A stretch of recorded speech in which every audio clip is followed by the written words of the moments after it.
Okay, so what is a favorite song that you've made and why?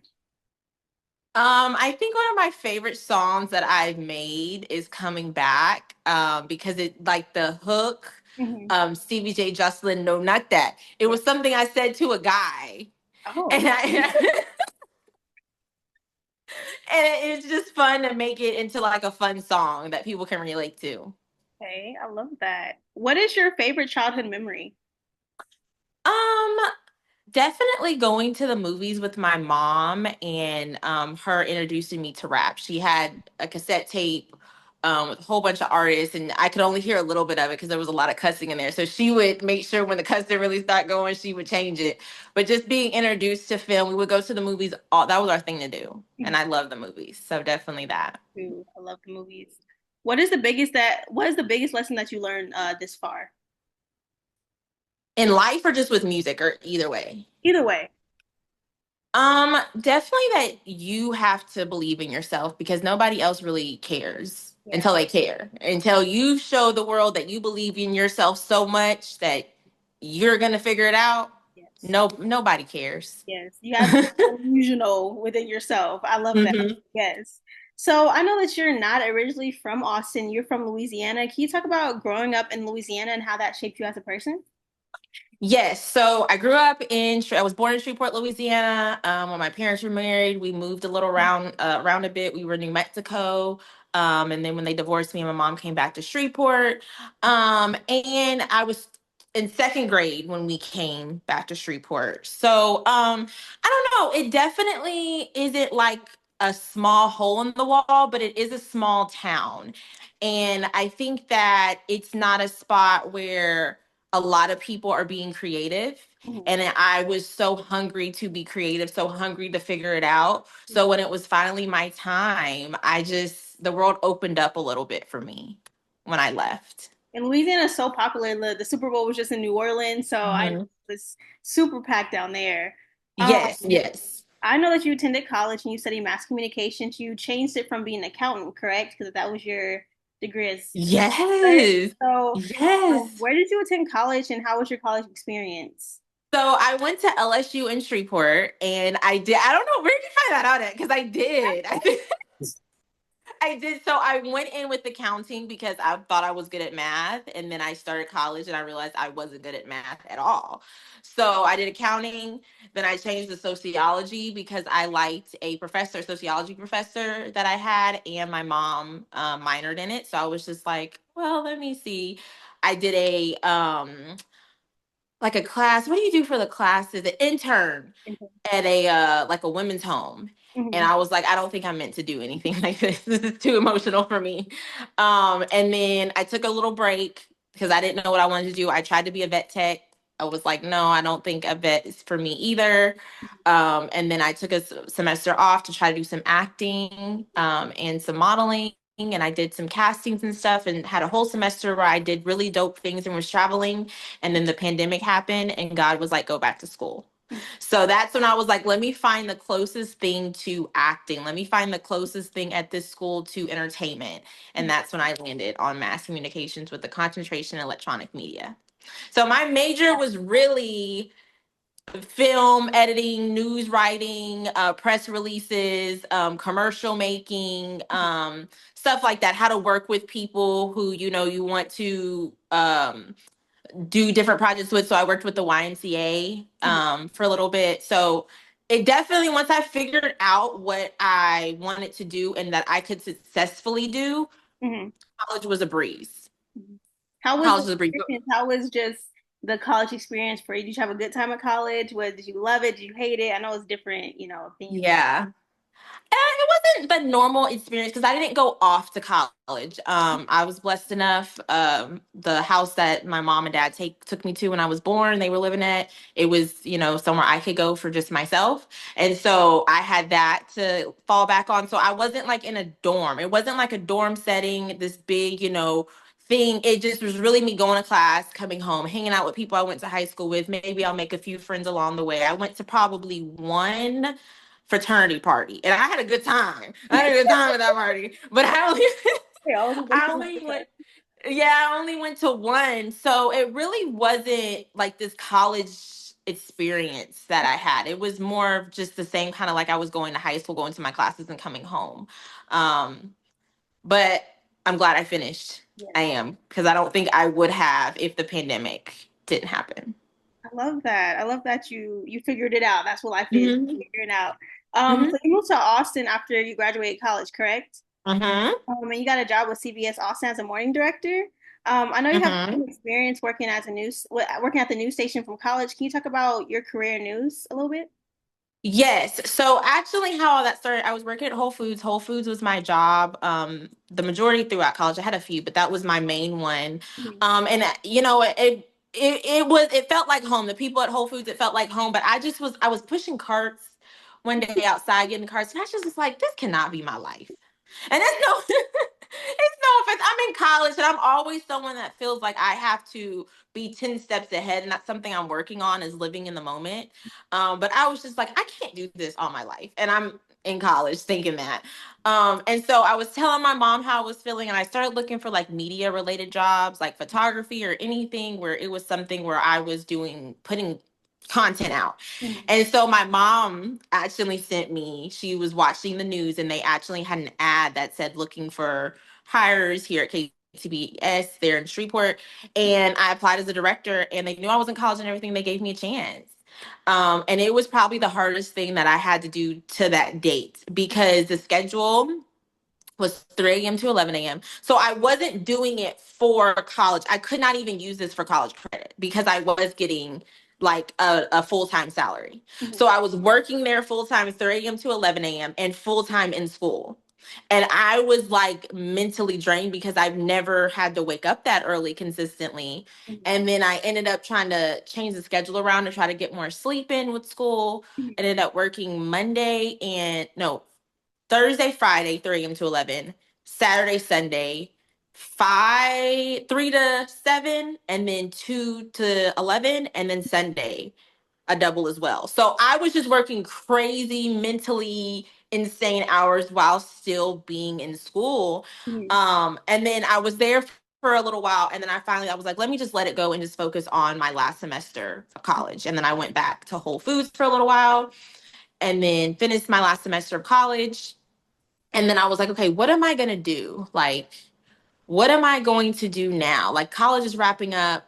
I don't want to be here in Shreveport anymore. Like, I can't stand it. I was like freaking out before I even graduated about where I was going to go. Cause I was like, okay, I graduate Friday. I need to be gone Saturday. Yeah. And how I was mentally feeling. And so I applied to everywhere. Well, it was between Atlanta and Austin. Mhm. Um, so I thought about it, and then so I was just at work at Whole Foods, and I was just like, I'm gonna just go ahead and go to Austin. It's 5 hours from my mom, not too far from my dad, not too far from my family. So let me just go to Austin. Started applying. 3 weeks went by. I was thinking Austin didn't want me because I wasn't getting any callbacks. Mhm. I was in the movie theaters watching Jurassic Park and I got a call from Austin. I knew that was it. I didn't even, there was no caller ID. It just had an Austin, Texas number. And I knew that was the job that I was going to take. And it was the job for CBS Austin. So Tim Harris will forever be, he's one of my bosses. He will forever be, hold such a really special place in my heart because without him, I would have never got here to Austin as quickly. So he's the head. Oh, Yeah. a lot, especially in college, like doing all that. I couldn't imagine. Like, that's a lot. Oh my goodness. Okay. Mhm. You started writing raps at 19. You said that you were the little Mhm. kid performing around the house. Did you Mhm. always have a love for music, or did the love for music happen over time? I think I had a love for watching people perform their music and I wanted to do that. I just didn't understand where I fit in. My Mhm. mom tried to get me to do the band. She tried to get me to do choir. I didn't want to do nothing. I was like, no, I don't want to be because her and my aunts, they all did the band. My aunt Melanie, she was actually the first black female at the high school I went to. First black female drum major at the high school I went to. So I was like, I don't want to do nothing y'all are doing. Yeah. Like, ew. But I just needed to figure out where I fit. Mhm. So yeah. But I was always going around the house performing Hannah Montana or Nicki Minaj or Katy Perry or And look at you whoever. now, a rapper. That is so crazy. Like, look how just life works. I You know. spoke about your aunt. I know I was watching a clip with you, an interview, and I know you say you come from like a music background, like growing up in church and being kind of introduced to it. Can you talk about more about your family background in music and how that may have influenced you, possibly? I feel like it was, and I didn't even realize it was. Mhm. Going to see my grandpa at church and stuff. Well, because my grandpa was a preacher, he's since retired. In his, in Baptist churches, while you're preaching, you preaching and singing. My grandpa just break out singing in the middle of his ministry. So I mean, and all of my seeing my aunt, she plays the piano. She's always had shows that we've been to. She has a theater degree, so we saw her in Greece and different things. And she was a cheerleader as well. And I always thought she just was so cool. I always did, but it was one of those things where I had to figure out where I fit, Mhm. you know. Yeah. But yeah. That is amazing. She's the blueprint. Grease No, and theater and piano. Oh my gosh. That is amazing. So, like you said, you performed in front of your family, but performing in front of your family and performing in front of a crowd of people you don't know, it's different. So, how do you gain that confidence to perform in front of like a large crowd? no, because it's like I keep saying it's because of my family, and I'm like, but no, it's not, Cherelle. Like, you know these people. I don't even know. It just is like I get these like excited butterflies, and then sometimes I'll black out while I'm on stage. Like I just feel so like this is what I meant to do, regardless of how many people are in the crowd, regardless of whoever. I just feel like this is what I meant to do. Yeah. And I finally figured it out. Mhm. And I just feel good. I don't know what it is. So you're fully just confident, like you're fully comfortable. Yeah. I know some people like, it takes them a minute to really get comfortable performing in front of people. I love that. That's really good. I read an article that you say you draw music from the 90s. Can you Mhm. go more into detail about your music style and who are some of your music influences from the 90s? Honestly, I just am obsessed with that whole era.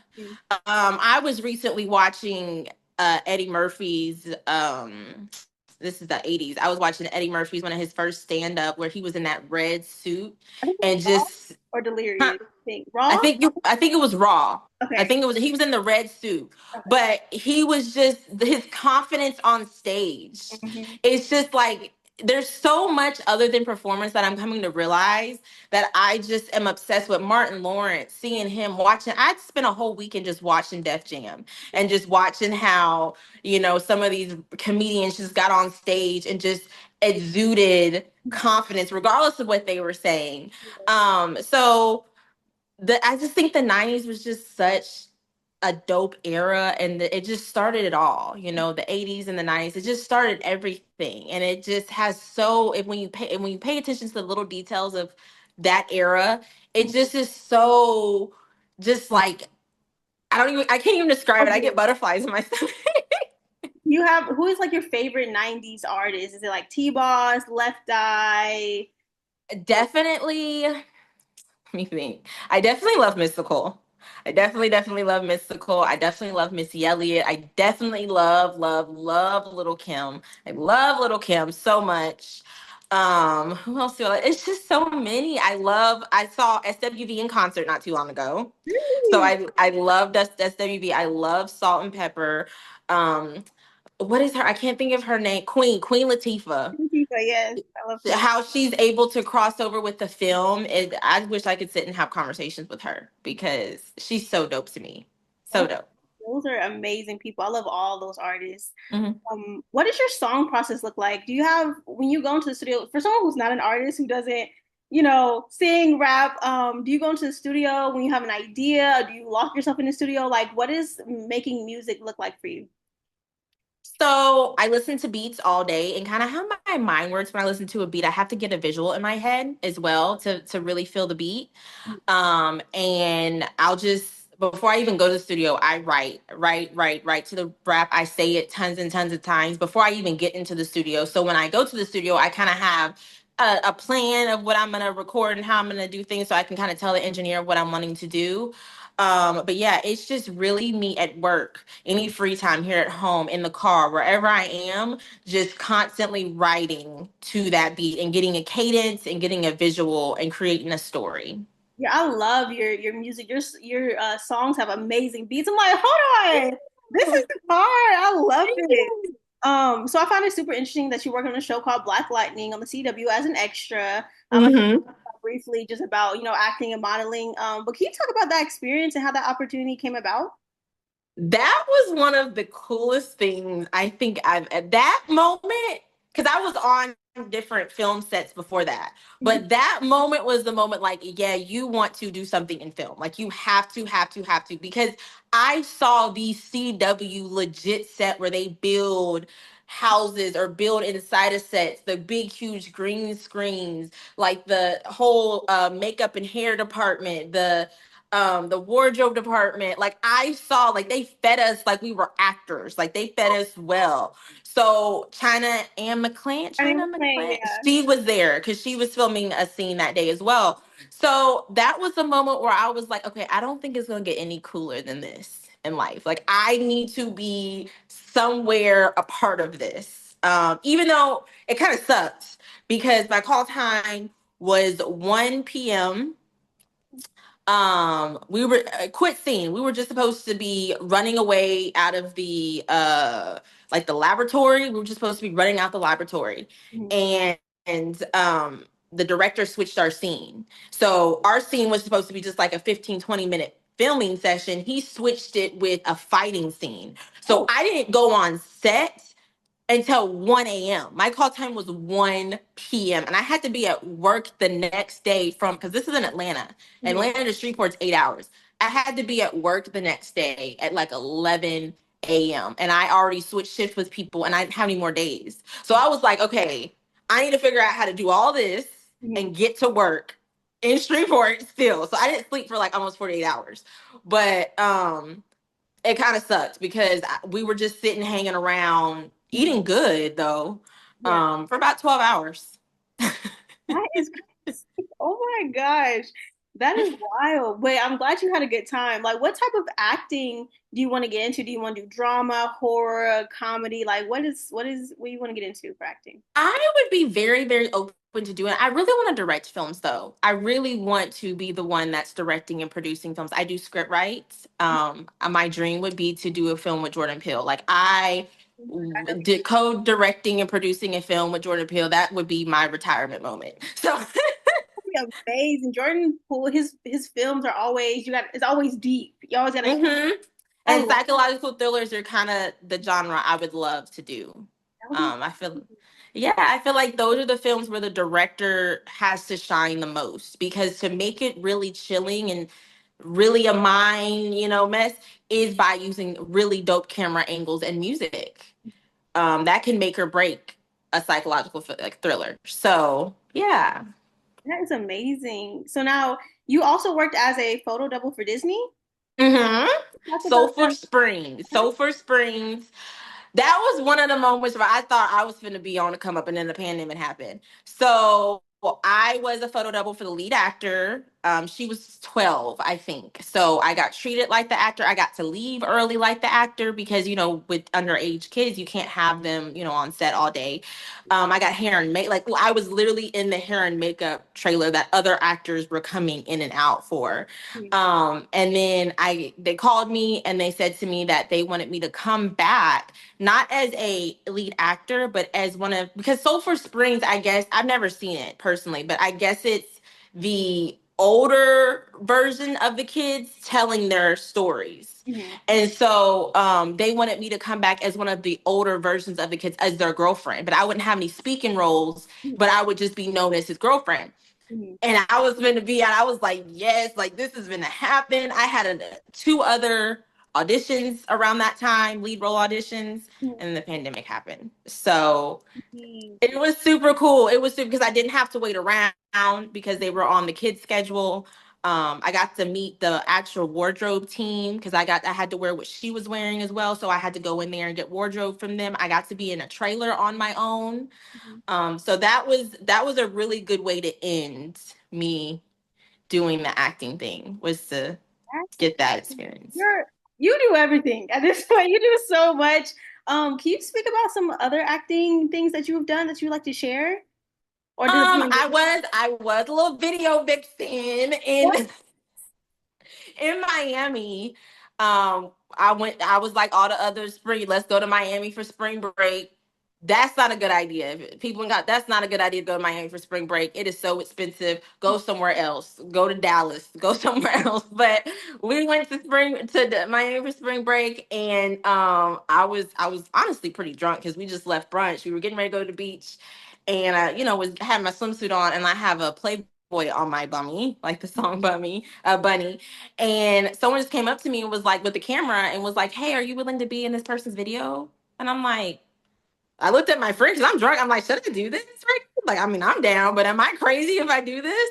And we just was on the beach Mhm. doing it, like just bobbing in the music video. And I was like, well, keep out for my music. My music is coming 4 years later. So I did that. My first thing was that I ever did was a commercial at Mississippi State. It was a loan commercial, and it wasn't for the college, but it was filmed at the college. It Mhm. was about giving your favorite toy to the loan people to get your tuition paid for. Mhm. How bad people wanted to go to college. What else have I done? I've done Claws. Mhm. That was a pretty cool Oh, experience because I saw Karuchi and Niecy Nash and the other lady, the other star that's on there, the white lady. I know the show though. And she actually said to me, "I love your dress," because we're not supposed to talk to the stars. It's kind of inappropriate when a bunch of extras are there trying to fan out with the stars. So I would never say anything. But I thought that was dope how that everyone she picked me out and said that she liked my outfit. And then I didn't meet her. I was like this far from her, and I smiled at her, and I promise she smiled back at me. Regina King. What? I was on One Night in Miami, One Stand in Miami, One Night in Miami. I think it was with Malcolm Mm-hmm. X and Martin Luther. Okay, okay, okay. Mm-hmm. And she's the director, so she was there through the whole process. And Mhm. we were doing a scene in a big auditorium. And she was this close for me, and I smiled at her, and she smiled back at me. She probably was just doing it, just do it, and didn't know who she was looking at, but that was pretty cool. That is crazy. That's you've done everything, like I said. And you said that you was doing modeling for a little bit. Can you talk about that as well?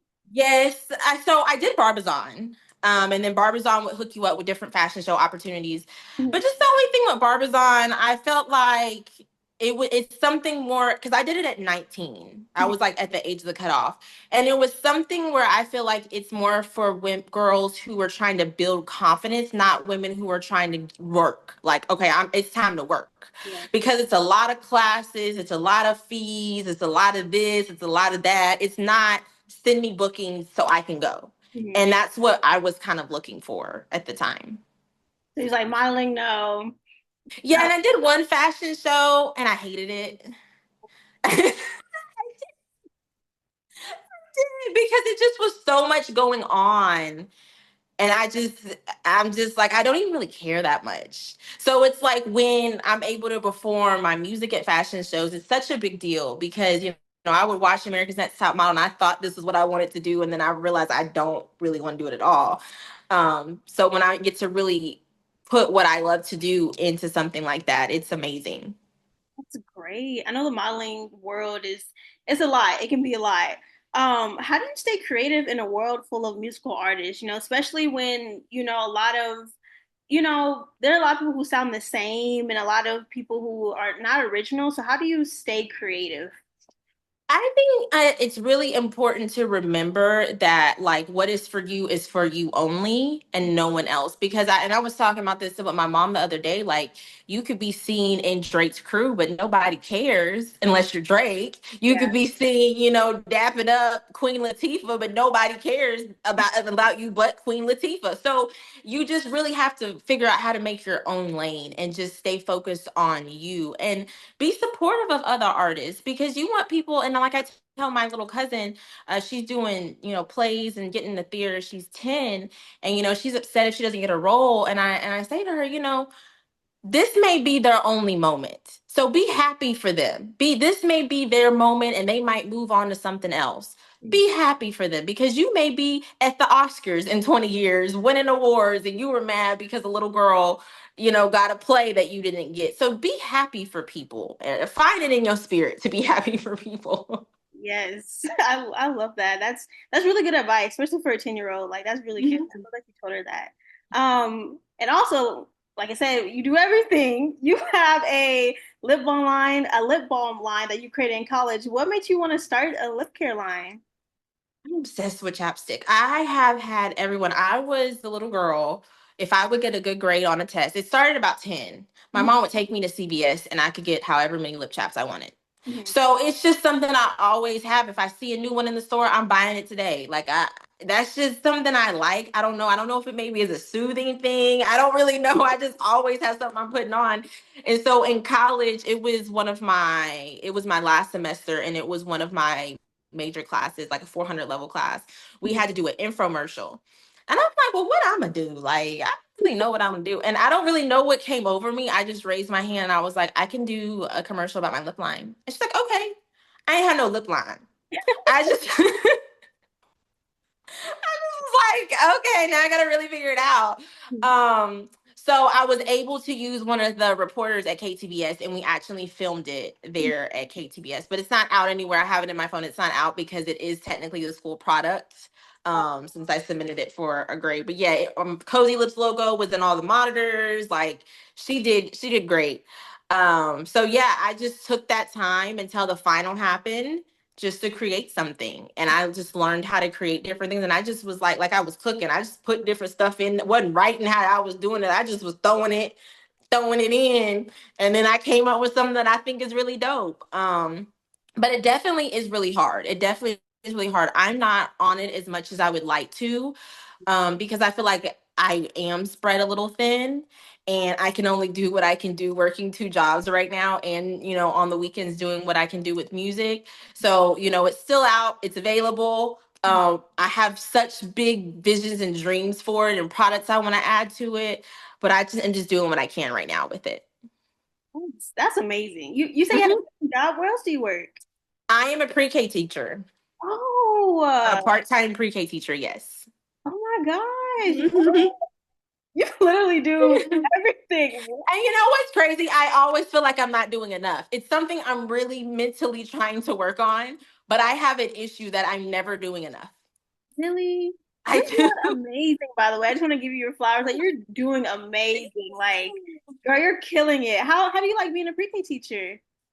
It's one of those things where because in college for a little bit, I worked with 2 and 3 year olds. Hmm. I wasn't expecting 4 and 5 year olds to speak to me as grown as they do. Hmm. They're very, very like 4 and 5 going on like 10, 11, 12, 13, 14, 15. And they check me on a daily. They're disrespectful on the daily, but I love them. And I consider because there's 14 of them, I consider every single one like my kid. Like if something, I would take them as mine, every single one of them. Because I just love seeing their little talents develop too. Like some of them they're such good drawers at 4 and 5. And some of them, they play soccer so well. I have a little boy, 4 years old. He can tell me all his multiplication problems. Like what's 6 times 6? What's 10 times 10? And he knows it. He says, spits out the answer. And so I'm just like, you're gonna be a millionaire one day, dude. Like just seeing that. And then I also see like how, because I had issues going to kindergarten. I Hmm. was a grade held back because I was so unhealthy, extremely attached to my mom. Like when she first put me in kindergarten, I could not stop crying. Every time she left, it was tears to where I was making myself throw up sick. Um, Pulled me out, homeschooled me for a year, and then I started back kindergarten and she was able to come to school and help and kind of gradually, but I just, when I see them and how they are and how just free they are, I'm like, I really like, something's wrong with me because like none of this matters. Like they're here hanging out with their friends. What was wrong with me? Could you see yourself, like later down the line being a teacher like full time, maybe kindergarten or elementary? I don't think I can do it. I could maybe teach like a class or something or come and speak, but just it being my everyday, I have to keep finding different things to do. Like I love new projects. I love new, so it being something that I'm responsible to do every single day, um, for sure. I kind of think I would crack under pressure. Absolutely, because pre-pairs, they're a different breed. They Um, are. so we're gonna do explain the lyric, and then after this, I'm gonna have one more question to ask you. So in your lyric, you said, "Calm down now, I see you perplexed." Was it that clear? No, it wasn't that deep. Was it really respect in one of your songs? Mhm. What do you mean by that? Can you go into depth about maybe that bar? Definitely when I'm arguing with a particular dude and we going back, because I'm not someone who like, I'm very not scared. I'm very the one who's gonna be mouthing back at you if you mouth at me. Mhm. And so yeah, you sometimes I'm like, was it really that deep though? Like I don't really feel like arguing with you. Like, was it really that deep? Calm down, okay? It'd be like that though. It'd be like that though. I understand. Um, and you said like, what love look like? Are you really gonna love me right? Mm-hmm. Like, You are you just really spoke gonna for let me me. I right? was like, what is she? What is going on with this? Like what look like okay, so with a particular dude, and all this is honestly about the same dude, so I'm like, most of these songs, and I'm really realizing it, I need to talk about something else because I keep talking about this one particular, basically trying to figure out if I really do want to be with you. Like, are you really going to treat me right? Like, what does your idea of loving someone looks like? Because everyone's idea of love looks different in some form or fashion. So that's basically what I meant. I understand. Now, lastly, can you talk about any upcoming projects that you are working on you would like to share? Yes. So mixtape is working on the music video for Done with the Talking. I do have it. I'm in the process of planning, promo planning when I'm going to put it out. So it's so beautiful. It's the best video Done with the Talking that I've done so far. Beautiful. And there's a vlog that will come with it. I was such in a good headspace. I was able to vlog the experience. And then the mixtape. I'm super, super excited about the mixtape, Lovely Bones mixtape. When do you have a date for it that you can share? No. I don't have a date for it because I'm like, do I want to add some songs? Do I want to subtract some songs? I'm still trying to get Mhm. and I would like to also do a release party. So there's a lot of prepping and planning that I need to put into it. And right now I'm just prepping and planning the music video for Done with the Talking. Okay, I'm super excited for everything. I cannot wait for it to come out.